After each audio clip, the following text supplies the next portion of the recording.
یہ سورۃ النازعات کا پارٹ نمبر 2 ہے۔ معزز سامعین، آپ اپنی رائے کا اظہار لازمی کریں کمنٹ میں اور بتائیں کہ آپ کیسی ویڈیو چاہتے ہیں۔ انشاءاللہ تعالی آپ کی رائے کی قدر کی جائے گی اور ویسی ہی ویڈیو بنائی جائے گی۔ السلام علیکم ورحمۃ اللہ وبرکاتہ۔ رب اشرح لی صدری ویسر لی امری واحلل عقدۃ من لسانی یفقہوا قولی۔ رب زدنی علما اللہم ربنا زدنا علما۔ استغفر اللہ الذی لا الہ الا هو الحی القیوم واتوب الیہ لا حول ولا قوة الا باللہ۔ یا مقلب القلوب ثبت قلبی علی دینک آمین لا حول ولا قوة الا باللہ۔ اللہم صلی وسلم علی نبینا محمد۔ اعوذ باللہ من الشیطان الرجیم۔ میں پناہ مانگتی ہوں اللہ تعالیٰ کی شیطان مردود سے۔ بسم اللہ الرحمن الرحیم۔ شروع اللہ کے نام کے ساتھ جو بڑا مہربان نہایت رحم والا ہے۔ حل اتاک حدیث موسیٰ۔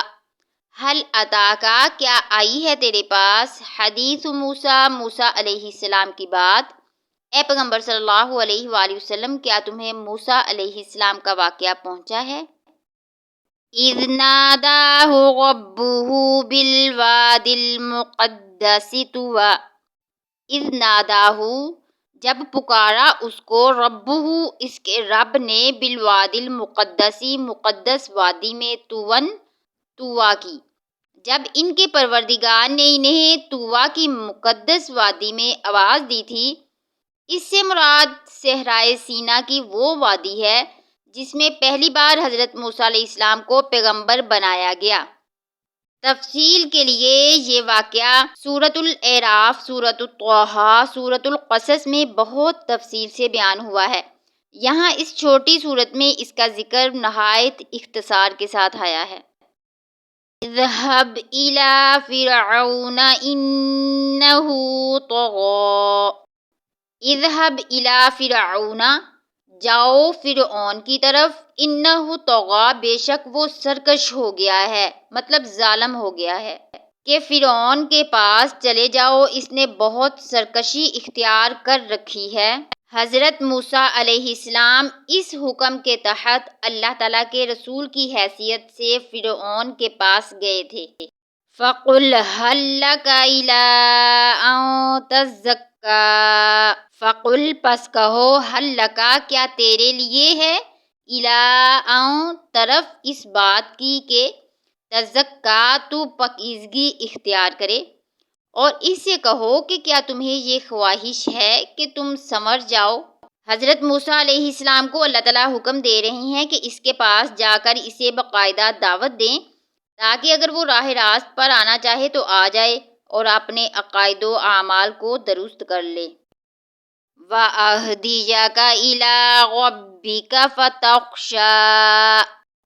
وَأَهْدِيَكَ اور میں رہنمائی کروں تیری، إِلَىٰ رَبِّكَ تیرے رب کی طرف، فَتَخْشَىٰ تاکہ تو ڈرے، اور یہ کہ میں تمہیں تمہارے پروردگار کا راستہ دکھاؤں تو تمہارے دل میں خوف پیدا ہو جائے۔ فَأَرَاهُ الْآيَةَ الْكُبْرَىٰ۔ فَأَرَاهُ پس دکھائی اس کو، الآیۃ الکبریٰ بڑی نشانی۔ چنانچہ موسیٰ علیہ السلام نے اس کو بڑی زبردست نشانی دکھائی، یعنی یہ معجزہ دکھایا کہ ان کی لاٹھی سانپ بن گئی اور ان کا ہاتھ چمکنے لگا۔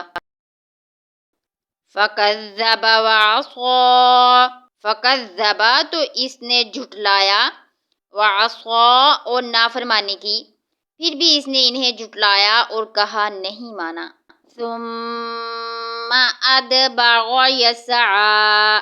ثُمَّ پھر، أَدْبَرَ اس نے پیٹھ پھیری، يَسْعَىٰ دوڑتے ہوئے، پھر دوڑ دھوپ کرنے کے لیے پلٹا۔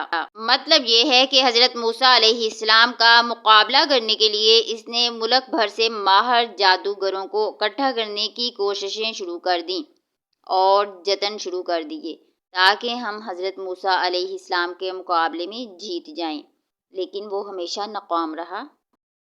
فَحَشَرَ فَنَادَىٰ۔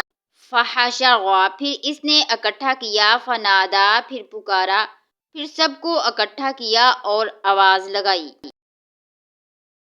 فقال انا ربکم الاعلی، فقال انا پھر کہا فرعون نے، ربکم میں تمہارا رب ہوں، الاعلی سب سے اعلیٰ سب سے بڑا، اور کہا فرعون نے کہ میں تمہارا اعلیٰ درجے کا پروردگار ہوں۔ ظاہر ہے فرعون نے خود کو رب اس معنی میں نہیں کہا تھا کہ وہ کائنات کا یا اپنے ملک کے لوگوں کا خالق ہے، بلکہ وہ تو خود باطل معبودوں کو پوجتا تھا۔ سورۃ الاعراف کی آیت نمبر 128 سے ثابت ہوتا ہے کہ فرعون اور اس کی قوم کے لوگوں نے پوجا پاٹ کے لیے اپنے کچھ معبود بھی بنا رکھے تھے۔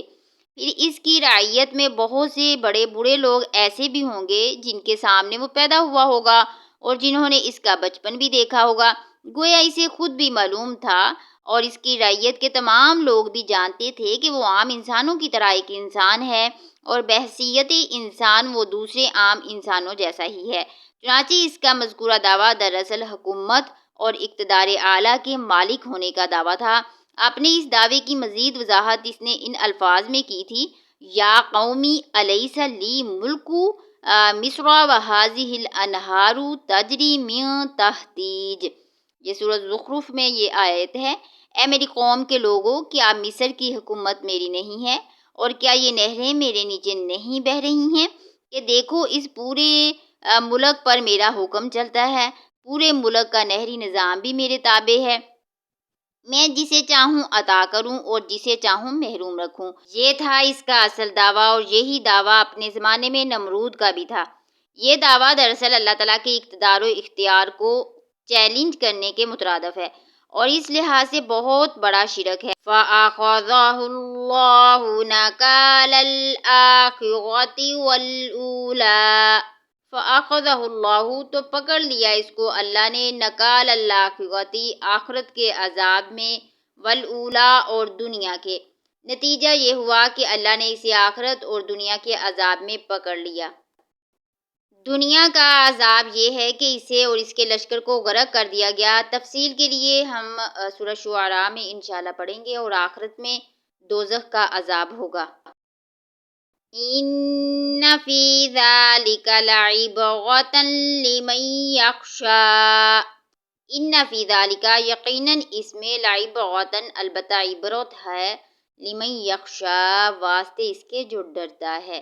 حقیقت یہ ہے کہ اس واقعہ میں اس شخص کے لیے بڑی عبرت ہے جو اللہ کا خوف دل میں رکھتا ہو۔ صدق اللہ العظیم۔ اللہ تعالیٰ عمل کی توفیق عطا فرمائے، آمین ثم آمین، وما علینا الا البلاغ المبین۔ اس صورت کی نیکسٹ آیات جو ہیں ہم انشاءاللہ پارٹ نمبر 3 میں کور کریں گے۔